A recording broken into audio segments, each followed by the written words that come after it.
Let's go back to season 1 of Will and Grace as we get ready to 100 release years ago. season 1 on DVD. Congratulations. Thanks. It's very exciting.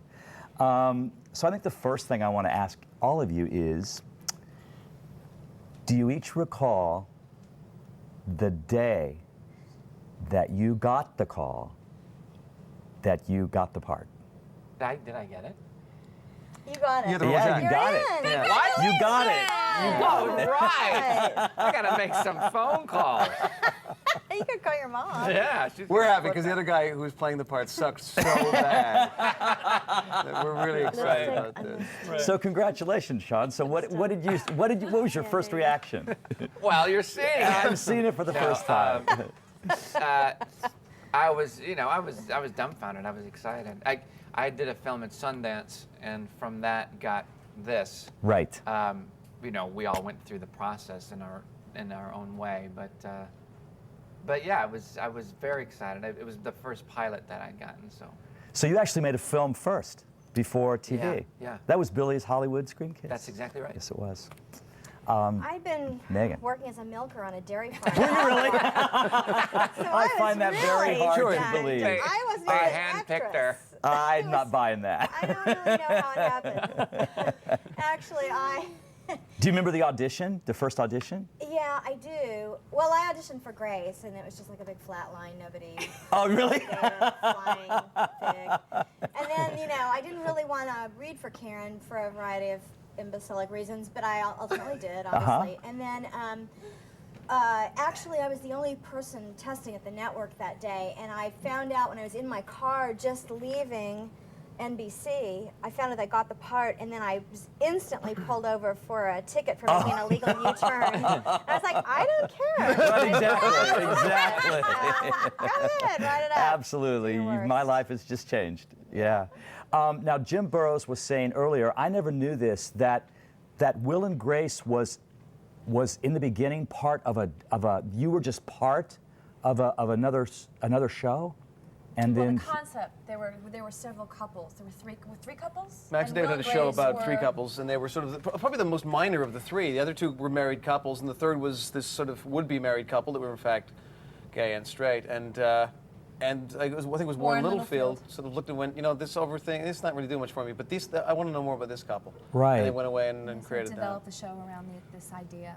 And that's so now did you audition together? You read together from the very beginning? Yeah. Eventually, he was cast way. I was doing a series of auditions for the part with various women while she was doing the series TV show. Prey over at ABC. So and seemingly unavailable because I think they Yeah. wanted you from the beginning, but you Right. just weren't available. Right. And so I eventually went to network with this one girl, and I thought it was like it's all or nothing. I thought this either we're Will and Grace or we're not. Right. And I left there knowing that she really hadn't aced it, and I thought, great, it's all over. I just thought I was dead in the water. And then that night I got the phone call from Max saying, "How would you like to be TV's Will?" Great. And I said no. And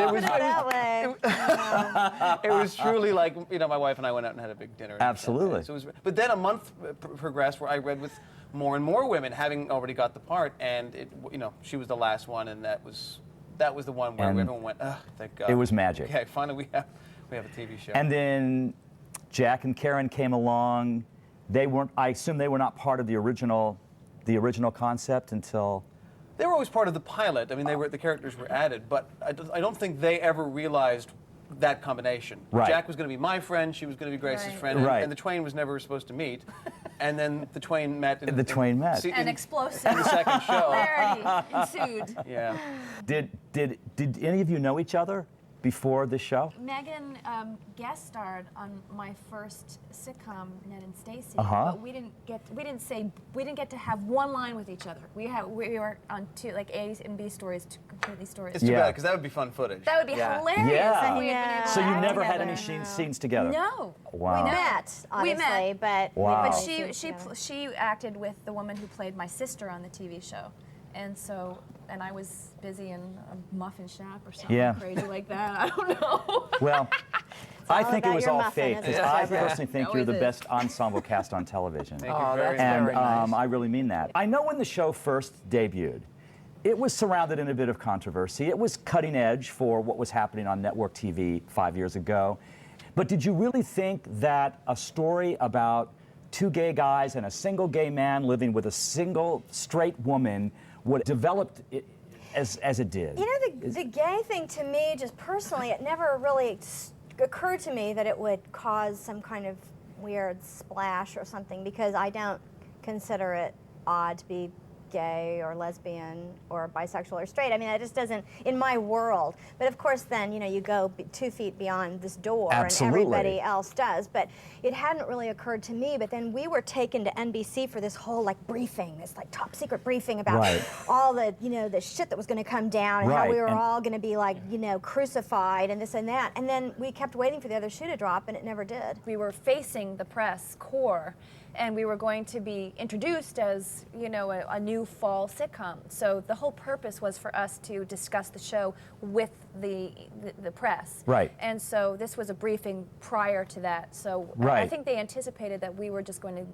be barraged with all of these very aggressive. But it never really I think happened. it was a smart thing on the part of the network and of our producers, that just as opposed to going out of the gate with just, hey, we're going to have a gay old time. Yeah. It was more like, this is a show about friends. Yeah, And absolutely. it was on a Monday night. We kind of crept in. And Yeah, it was just a funny show. Friends who have everyday problems Right. and live everyday lives. And you know, I think a few people said, well, that's a cop-out. And we said, no, it's not a cop-out. If we lead with our nose, it's going to get cut off to spite our face. Exactly. And then the show's off the air. And we never really, you know, made controversy of the show, No. so there was no controversy well, there. The show, the gay never... issue wasn't politicized because the two gay characters had been gay, and comfortably so, for years and years. Right. They weren't coming out and having to deal with like, oh, do I tell my parents? Do I not? I mean, so none of that entered into the picture. It was just 4 people who know who they are, who are, you know, sorting out their lives. Do you remember exactly like how many shows in when you said, oh my God,